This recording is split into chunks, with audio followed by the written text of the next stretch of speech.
We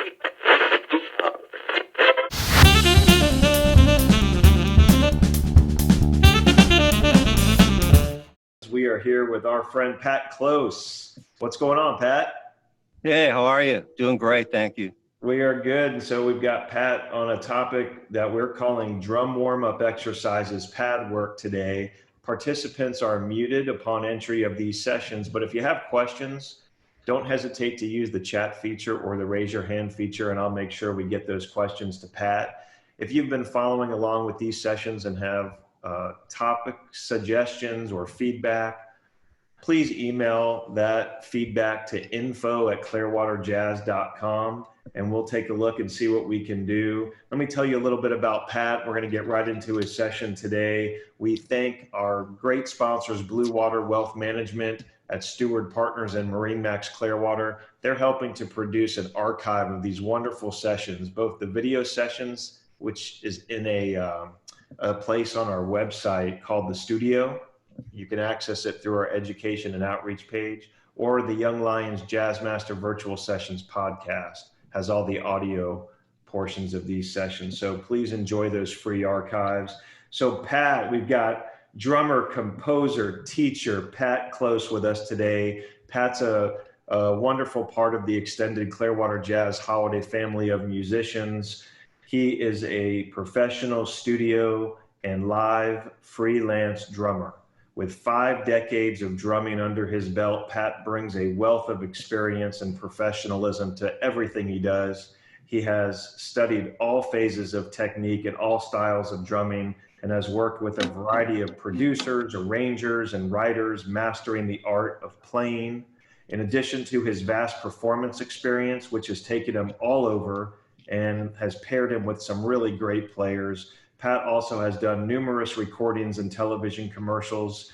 He also has had the honor of opening the 25th anniversary at Clearwater Jazz Holiday and performed in 2012 with his own band, The Groove.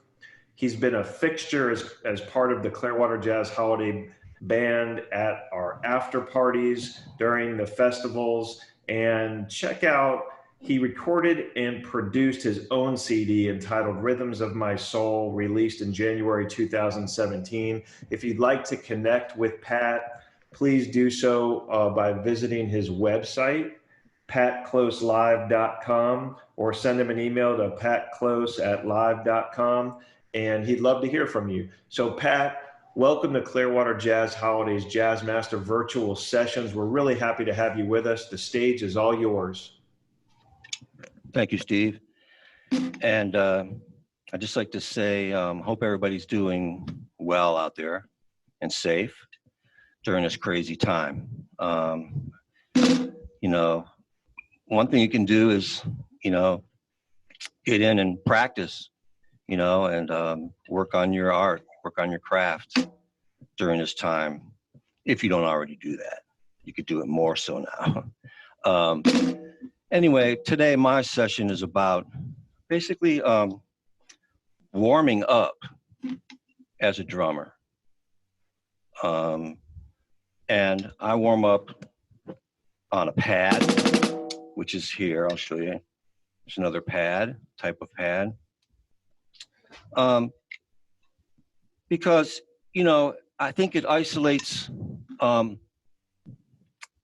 you have to have the discipline to, if you're sitting at a drum kit and you just want to warm up, you're going to hit, you might last a minute and you're going to start jamming on the kit, of course, But so I like to have my students, isolate, have a pad on your coffee table, which is where I keep this other pad.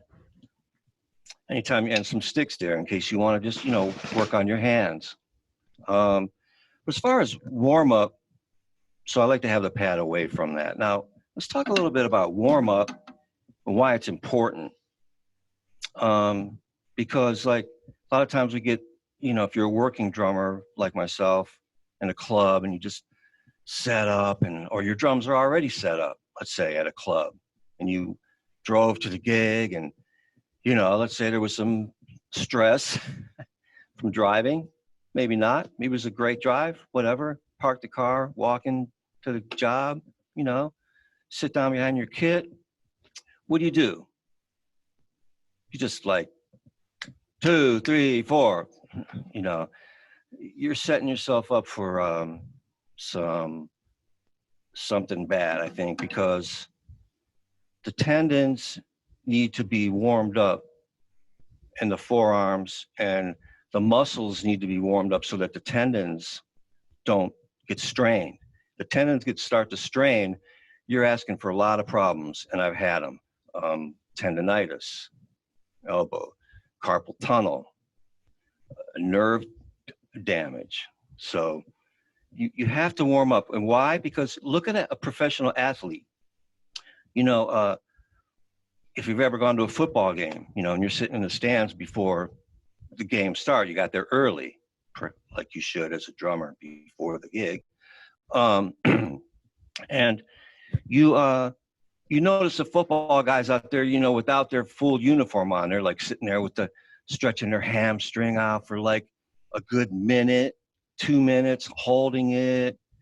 You know, they'll do these isometrical exercises, stretching, warming up, because drummers are like athletes. We use every, you know, we're cardio, you know, if you're just looking at me right now, I mean, you know, you're moving your legs and everything at the same time.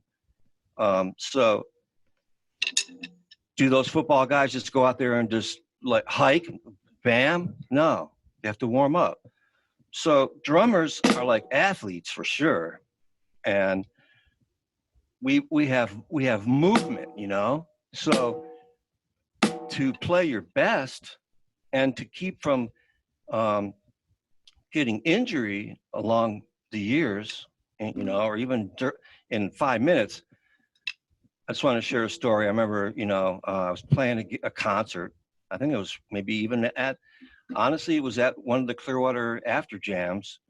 And we had some time where we had all this time off before the show, like stage blackout. So then, you know, I just remember like, yeah, I went out to my car and I just had my sticks in my car, you know, to kind of warm up, but I didn't warm up quite enough. And so when I went out there and it was like, start this jam, I mean, you know, it's on, you know, so your first song is not, you know, you don't have time to like warm up on the drums, like, you know, just warm up and ease into it. No, it's bam, bam, bam, bam. So I'm playing, I'm thinking, I'm good. You know, I'm good. I'm thinking, you know, I'm relaxed, I'm playing, it feels good. All of a sudden, you know, I feel this tinge in my thumb, in my right forearm, and my thumb goes like no feeling on my thumb. And your thumb is your everything grip. If that goes, you got, you're like spaghetti. So what happened was, I was like, oh, you know, sort of panic, but because of my years of knowing what to not let it ruin my psyche, I didn't have a right hand. So I was playing left-handed, you know, just one hand. And I'm down here like shaking my hand like this. And until that tinge went away, then I could play again. So you don't want that to happen, man, ever. So I have strengthening technique exercises. That's a whole nother lesson. That will be coming up after this. After my studio lesson, I have strictly technique, hand technique, which I can further you know, your speed, power, endurance, strength, stamina, touch, grip. Numerous exercises over the years that I've developed myself and use other educators as well. And so that's why it's important, sorry if I went on too long, about warming up. You can warm up by, sorry. I like this one where your thumbs are in your fist, reach out, turn the wrist gently, you know, both ways, turn them. Open your fingers up like this, like hands up, Close the fingers, open the fingers. Close the fingers over the thumb, open the fingers, and feel this stretch. Great one. Open your fingers up. The next one is, you could take your thumb and start from your wrist, go up your forearms. Great one. In between. Move your wrist side to side as you're doing it. Both sides with your thumb up, because you want to warm up. The other one is take your hand like this, put it around your wrist, turn your hand, but turn your arm at the same time. Go up, and squeeze. And what this is doing is it's taking these muscles and tendons, and it's great. It just warms that up. But you have to move both. You just don't go like this. You have to, so you get around by moving your elbow like this. It's awesome. I learned that from, I think it was a chiropractor advice. Great warm up. Without even playing anything yet. You could do that. But you need to, at some point, then, let's say you're in the club. Let's go back to the club. Or the concert. You know, you have time behind stage, you got your pad. Cool. Let's say you don't have, let's say people are sitting around eating, and they, you know, you have to, it's a quiet surrounding setting. I just have my good old leg, you know, just on the top of my leg. I might put a towel, like a hand towel over my leg, over my pant leg, you know, sit there, and trust me, it means everything to be able to get your hands, the blood flow moving, the muscles and tendons warmed up. That's the main reasons for warming, you know, why to warm up. Now, so let's go into, when I first started teaching 45 plus years ago, I'd studied for, at 5 years old, I started lessons.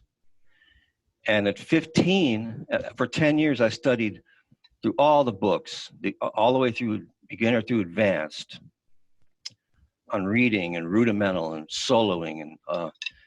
And actually, so I started teaching when I was 15. A teaching position came open in the city that I grew up in Lorain, Ohio. And there were a bunch of music stores, you know, and they all had lessons, teachers, a lot of students. I started with 25 students, and I was thinking, what am I going to use for material? I never taught. I just took lessons for 10 years. So I thought, well, my first student, sure enough, well, can you give me some exercises to play? You know, and I thought, yeah, here's a good one. This one goes back, and I've used this over the years in my teaching for almost every one of my students, and I still use it, and professionals can use these as well, not just beginners, okay? So this one I originated, and I've never heard anybody else use it, and it doesn't matter. Anybody can use it. It's fine. But I started this just off the top of my head one day for a student. I said, yeah, try this. And I think they put under materials, you can find these, this next segment I'm going into now, you can find these exercises that I wrote. I hand wrote them out. Excuse my kind of sloppy, but it's readable. So anyway, the first one is simply, I call it the 8 stroke. And it's going to focus on the left hand, because if you're right-handed, like most drummers, there are some lefties, but you know, that left hand is a little weaker than the right. Doesn't have to be, okay? Through my studies and through my teaching, I can teach you to get those hands matched in strength and speed and power, in technique and grip. So this first one, I call the 8 stroke. And like I said, you can follow along with the, I wrote them down. You can follow that, I hope. And it simply starts, you have 8 notes. And the first note, the first stroke is a right, and all the rest are lefts through the 8. So it's right, and start slow on these, go to fast, and then back to slow. Why? Because muscle memory, muscles don't, if you're going like, you start like this, and you stop, your muscles are like, you know, what was that? Sorry for the sound effects. So let's get back to the, you got 1, 2, 3, 4, 5. Right, right, 3, 4, 5, 6, 7, 8. Right, right, right, 4, 5, 6, 7, 8. 4, 4. Back to the 1. A little bit faster. 2 rights. 3 rights. No time keeping. 4 rights. 4 lefts. So the 1, 2, 3, 4. 1, 2, 4 each. 1, 2, 3. 1, 2, 3, 4. 1, 2, 3, 4. 1.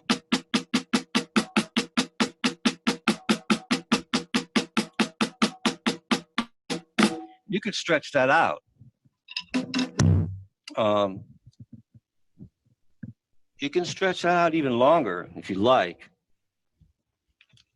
Make it, you know, take your time, ease into it.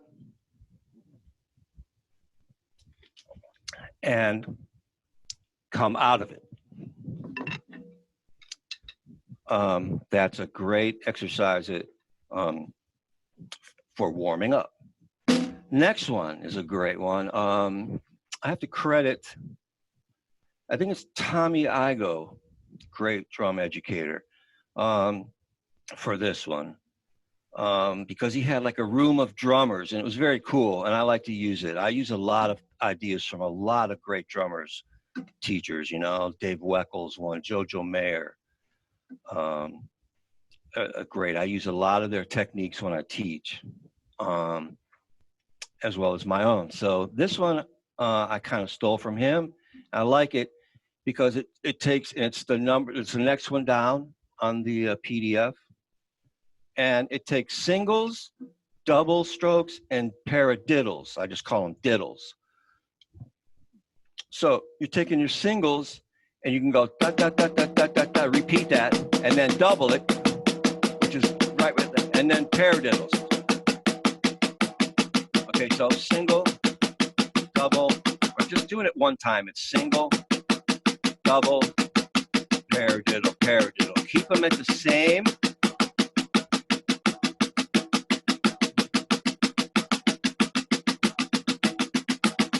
Sorry. Keep them at the same intensity speed-wise. Let's go back. Now let's do it 2 times now.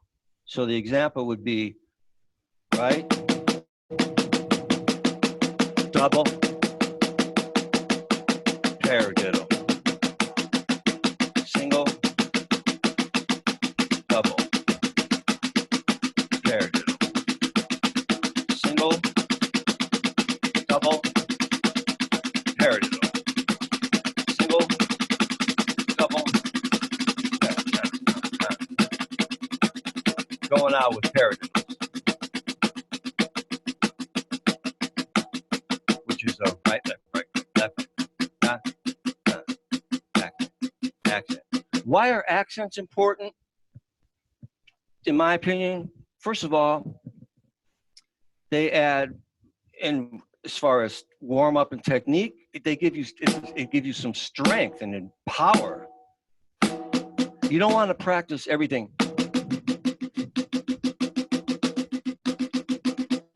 unless you need to work on your finesse. If you just play everything always loud and hard and you want some finesse, you, on the other hand, would practice lighter. If if you're a jazz guy, you want to learn, get some power in your playing, in your strength. Okay. So that's that one. Accenting, because for that specific reason. And another reason I like accenting is because it pushes the speed. So if you start off,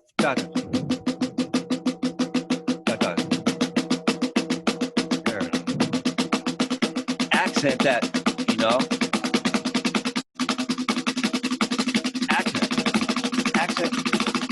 accents give you push, in my opinion. I like the accent. It gives you that wrist up stroke. Okay, that's a great one.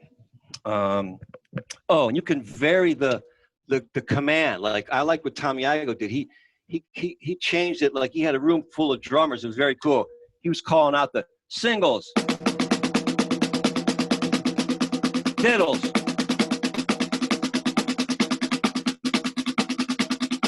doubles, like right on the spot. Diddles, singles, which is cool. So you can do that. Obviously, your brain can tell your hands to do that. You don't have to shout it out in the room. So next one, notice it's 1 and 2. So this next one is, it's basically right, left. You can take that one by itself. Start slow, 16th note slow, right, left. There's that push. Right, left, right, left, right, left. And you notice I'm using a motion, okay? Very important for warm-up, very important for playing, very important for rebound. Gets into another subject in my technique lessons about the Molar technique whip, which involves motion, So when you're warming up, even if you're air drumming, you could sit there and air drum, someplace. So you're seeing what's happening. It's movement, okay? You want the same movement.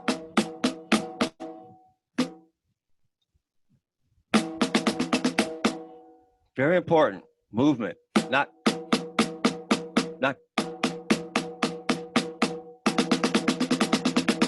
Whole nother idea, whole nother thing, drum corps.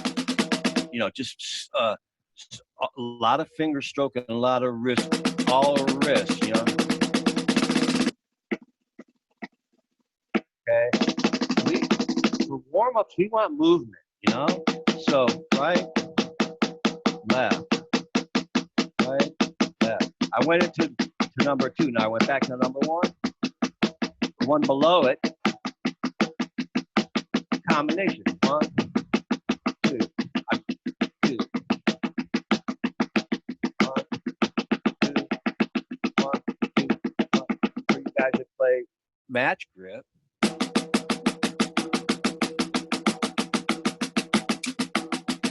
So that's combining those two together. Okay. Great exercise. Let's move to the next one. Triplets. Just which is called the Molar Triplet or the Molar technique. Could be a whole nother lesson in itself.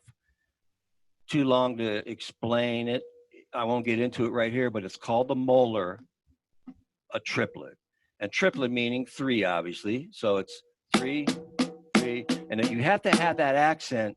Once again, accent means playing harder, and then tap it.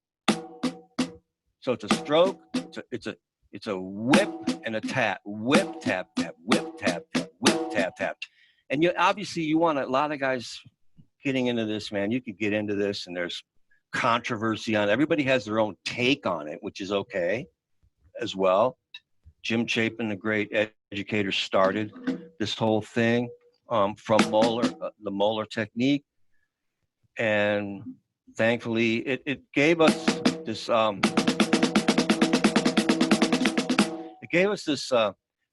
way to play more, to really, excuse me, learn and use rebound.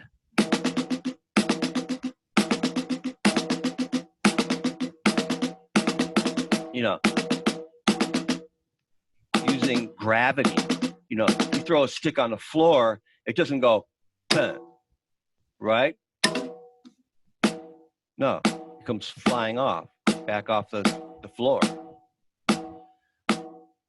So you want to play drums like this. You really do. You don't want to.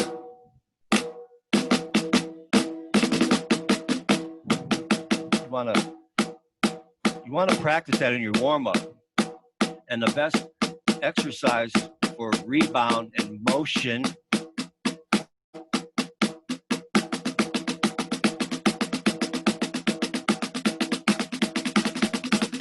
is Molar Triplet. Okay, it's motion, it's a whip, and then it's leaving the stick to rebound.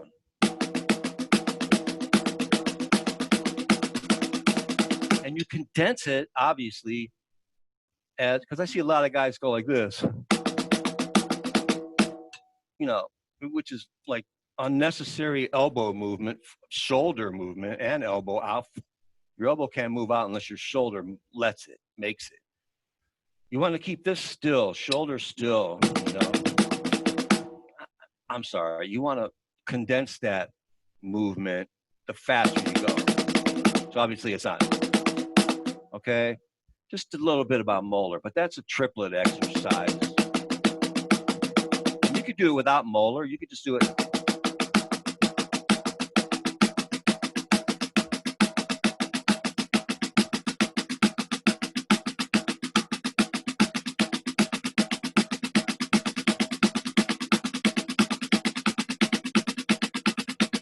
And the longer you play this, have self-discipline.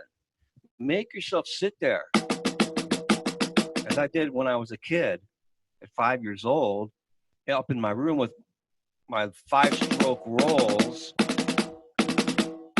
Rudiments, very important for warm-ups, mostly for warm-ups, you know, all the 26 rudiments. And you know, you could use those as warm-ups for your warm-up pad work. Before you go on to your, you know, you could take 15 minutes, you know, on your warm-ups routine and in your home, you know, when you're shedding and working on your drum kit stuff. So that's that triplet thing. Rudiments are great.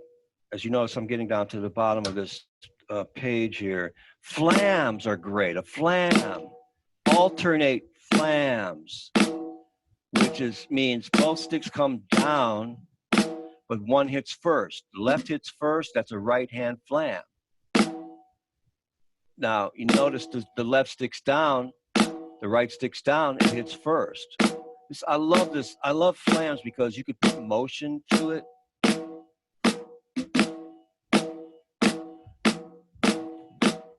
You alternate.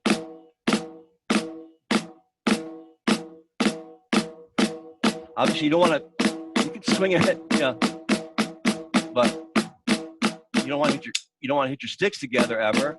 So that's another thing. Precision, like aim where you're playing in the middle of the pad. You know, if you hit your sticks together, that's because your hands are coming.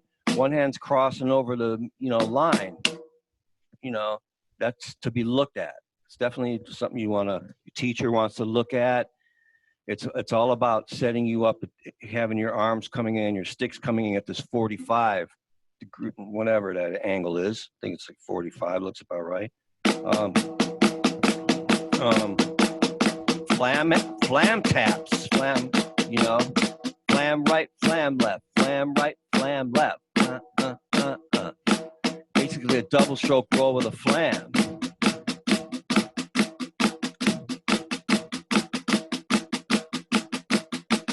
Flams. Because why? Motion. Notice my shoulder stays still while the forearm's moving. The elbow, I'm not playing with all like this ever. Once again, this is getting into technique, but it's important. I'm just going to give you a couple technique tips this time, because if you're playing like this, you're stiff. Okay, you're not playing really correctly. It's a wrist bend. Okay,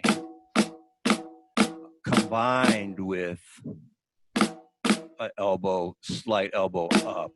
The more, obviously, the higher the elbow comes up, the more power you get. Volume, power. Okay, so definitely want to work on flams.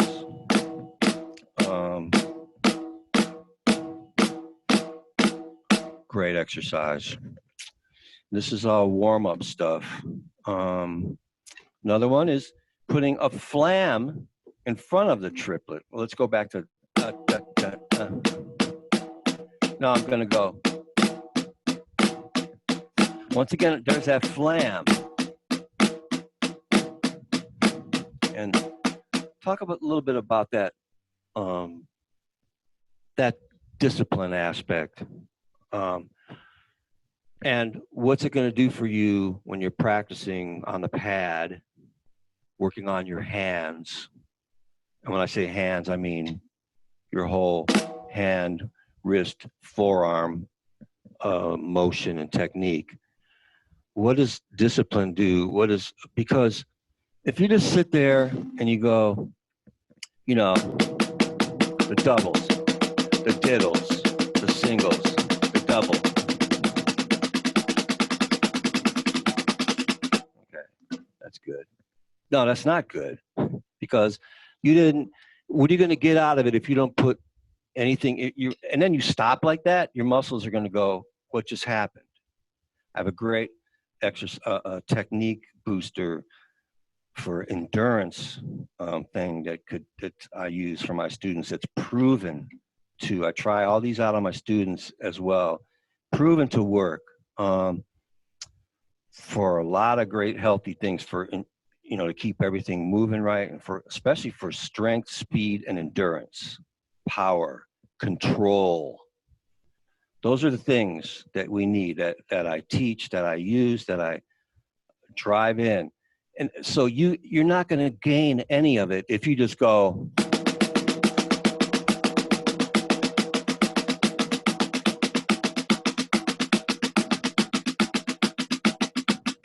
Okay, that's my next one.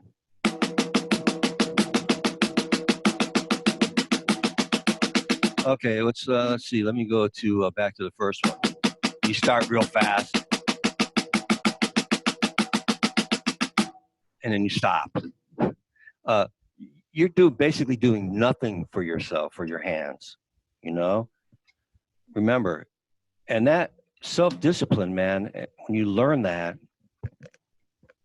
that teaches you, that takes you through, helps you in many other aspects of life, not just drumming, in my opinion.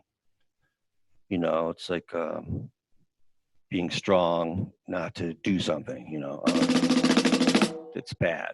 So, like a bad habit. So, a good habit, let's go to the positive. A good habit would be to stay with yourself, you know, and so you could see yourself progress.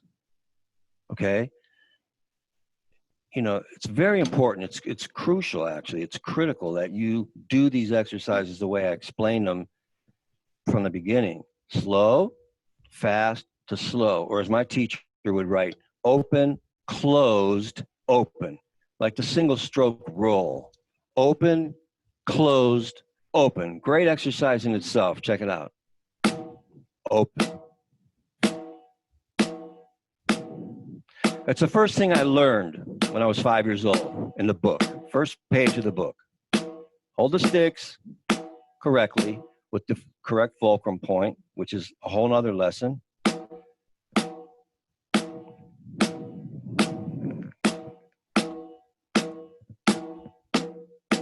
I'm sorry, I'm accenting.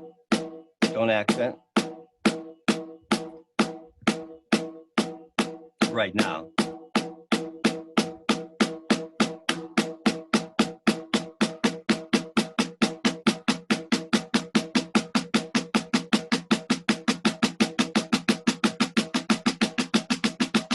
I'm already bouncing. A lot of guys at this point will still be going right, left, 2 wrist movements. I'm already bouncing the stick, rebounding the stick, even this slow.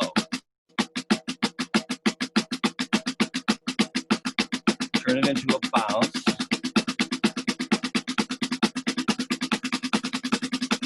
Stick sit closer to the head.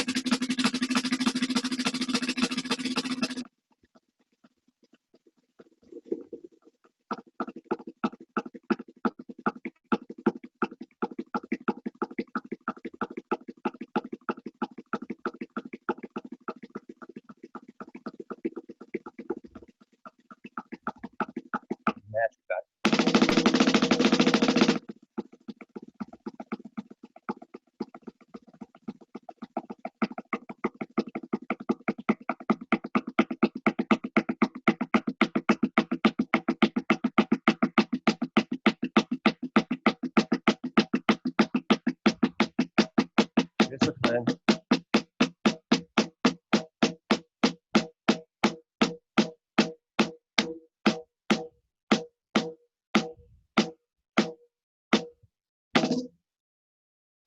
Great example of a discipline and a great endurance exercise in itself. Just a simple first thing you should learn that I was taught with my drum teacher. Double stroke roll, right, left, right, left. We used to call it mommy, daddy, for little kids to remember it, you know, to alternate.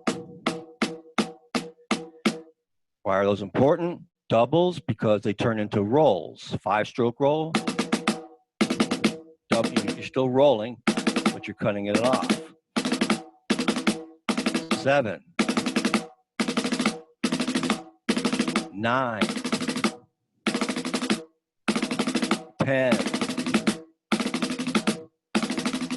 11, 17. Stroke roll. Great stuff. For what? Hand development, hand exercises, control of the stick. So all these things are very important to have in your warm-up routine.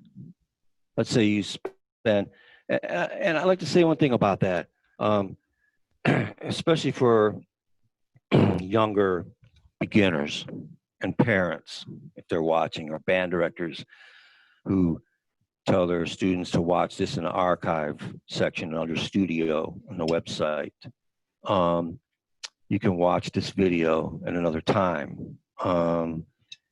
Parents ask me, you know, they come back, you know, week after week after week.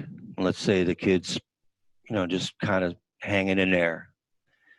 And I ask, well, you know, how long is little Johnny practicing? Or little Kathy, whatever, practicing?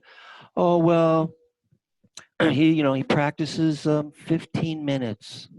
15 minutes. I'm like, okay. And then the next question from the parent is always, how long should he be practicing? And my answer to that over the years is just this. It's always the same. How good does he want to get? That's my answer to how long do you practice? How good do you want to be?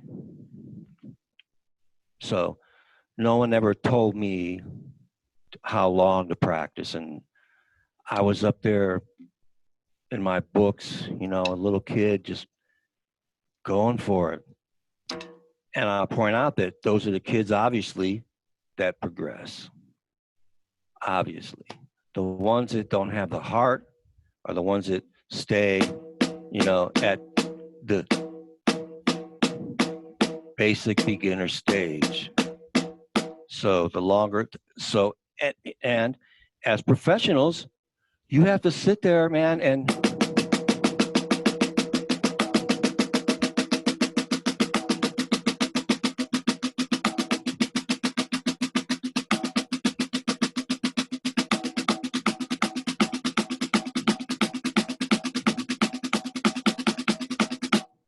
know,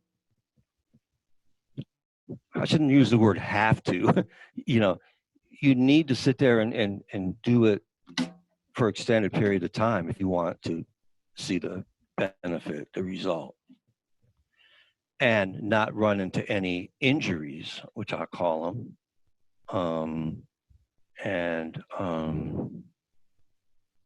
As far as, you know, and once again, this gets into technique. It's real close. Warm up, you know, if you're warming up and you got issues where you're even, I've taught guys who were playing for 20 years that were not holding the drumstick right.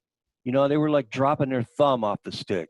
And I'm like, you know, there's your problem right there. No, they didn't know. It's just how they were playing. And they were strictly using like the back fingers more than the front fingers. This could be opinionated, sure. But I mean, when it's getting into technique once again. So I do teach grip, various styles of grip, just the way you hold the drumstick. And I relate that to a golfer, like a professional golfer, because once again, they have a stroke that they spend numerous hours at the practicing range, hitting numerous billions of balls to perfecting what? That stroke. They even analyze it on, you see them analyzing it with a wand, like the color, like the thing to see how they're, where, because if they come down incorrectly, the club face won't hit the ball correct and the ball goes in the lake, right? So, you know, it's the same thing. And golfing is a lot. If you think about it, the golf grip, I explain this to my students too, and I really want to explain grip, is almost exactly like, you know, when you're holding a golf club, you know, so we're both swinging a stick, you know, they're swinging a stick, we're swinging a stick. It's really closely related. We have a motion, they have a motion, you know, they're basically athletes, athletic, drumming, athletic, you know. So I just want to like say that that's pretty much all the exercises that I have for today to share. And I know these, along with the stretching, you know, I see drummers do this too. I don't recommend this. I don't even know how they do it. This drummer friend of mine used to like say, hey, can you do this? Like it was like a big show off thing. Hey, can you do this? It's like twisting this, and then I'm not going to do it because I don't believe it. I don't think it's good. Because you don't do this when you play drums. I mean, you don't twist your wrist in some weird, awkward, strange, bent out of position movement when you play drums.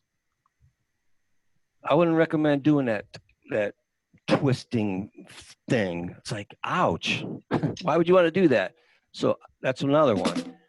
Other thing I like to maybe close with is types of pads. And why, and let's talk about a pad itself. Pads, like I think it was Dennis Chambers that said, why would you spend hours and hours and hours and hours on a pad, working on a pad, specifically a pad that doesn't have, there's different types of pads. This is like a gum rubber pad, okay? This is my favorite pad. It's the Jojo Mayer helped design it for a Sabian makes. It's called a quiet tone pad. Sabian, quiet tone. It rests underneath on top of your drum. It has a drum head and a drum rim, and it feels, to me, in my opinion, feels, you know, like the drum that Dennis Chambers, I'm sorry, I went off there. Dennis Chambers said, why would you spend hours and hours on this pad then you're going to get on the drum kit, and the drums don't feel like that. So your hands got used to muscle memory, programmed to expect this to happen. Jojo Mayer also pointed out when you get to your floor tom, which doesn't have nearly the same bounce on the tension on the head as a pad. It's, you know, so that's like when I was talking about playing on your leg. It has no rebound, okay? Your wrists have to be in great shape to create that rebound. Because that's a very loose head. This is tight. It's easy to get that bounce. Okay? So I wanted to share with Dennis Chambers, great top 10 drummers in the world for a long time, shared about why would you spend so much time? And my answer to that is have a good pad, you know, like Sabian. I recommend my students get this pad. A lot of them have gotten it, and it's a good thing. It's to practice on something. It's like playing pool. Use like a warped stick, or you use warped drumsticks. No, get good quality drumsticks, good quality pad material to play on, because you're spending a lot of time and hours on that. Okay. It's very important for the younger guys, you know, coming up. Because you're, especially the ones that put a lot of time in on it. So that's pretty much what I had to offer today, share as far as warming up exercises and my pros and cons and why you should. Now, if there's any questions. What a great session today, Pat. Thank you so much. It was really Sure. fun to have you with us. Have you ever thrown your drum up really high while you're on stage and tried to catch it? No. The drum itself, no. I'm not even brave enough to throw a drumstick in the air and try to catch it. There's guys that are really good at that, by the way. Hey, so I have a question for you. So you were talking about some exercises early on in coordination for a beginning drumming student. What might you suggest as sort of like an early entry coordination exercise that you think can help to sort of build some good memory skills? Coordination wise? Yeah. Any of these involve coordination, but another one could be playing like like 2 against 3, and so you're playing.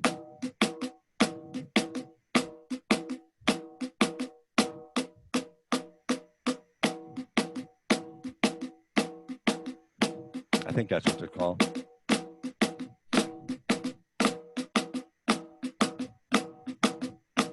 Well, one hand's doing one thing, the other hand's doing another thing. Or even,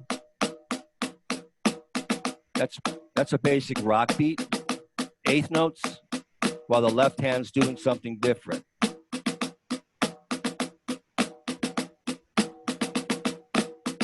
We're talking very, very basic now. You said beginner. So, you know, that's very beginner-ish, you know.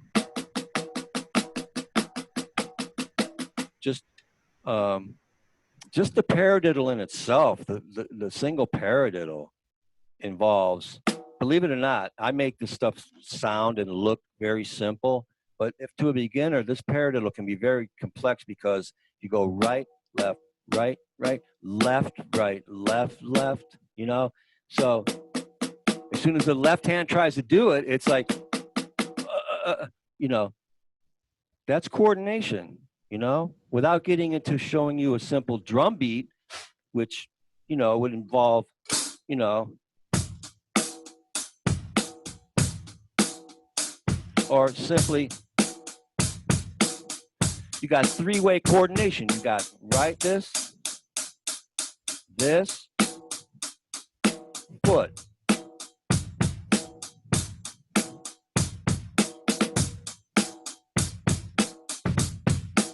Now, the only thing that's going to change is the foot.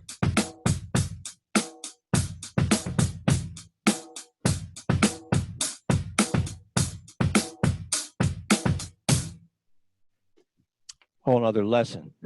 No, good stuff, Pat. I appreciate it very much. Sure, Let me ask you this. You're going to be back with us on August the 18th, and you're going to be doing a session with us on studio drumming setup and tools. Could you give us a little bit of a preview about some of just the general topics you plan to cover? Man, so much good stuff in that. Studio drumming. How to first of all, perhaps tips on tuning a drum, getting it studio ready. Tips for miking. These mics are not live right now. Tips on tuning, miking, types of microphones, very important. Condensers versus cardioid microphones, what they do, which ones are good on specific drums, like what a diaphragm size for a bass drum versus a snare drum, the type of microphone, types of microphones. Many topics, talking about playing along with a click track, and even how to know more about how drums are recorded, so that if you get called for a session, what to expect. Even that's tons of things to talk about. How to get today's software, computer software for your home studio, miking up your drums. Where does it go? How does it get into recording mode? To recording is what we're talking about. Studio drumming. There's a lot of good stuff, topics in that. Well, we definitely look forward to having you back with us, and we know you have a wealth of experience in that area, so we appreciate you sharing your wisdom with us and our future viewers as well. Pat, thank you for being with us. We're really looking forward to having you come back and even doing more sessions in the future with us. We thank all of our partners, of course, including the Al Downing Tampa Bay Jazz Association, who has been investing in us to help expand the reach of these sessions and reach more people. So until we meet again, everybody, thank you, Pat. Stay safe out there, everybody. Be well. Yes. And keep playing. We'll see you soon. Yes. Take care.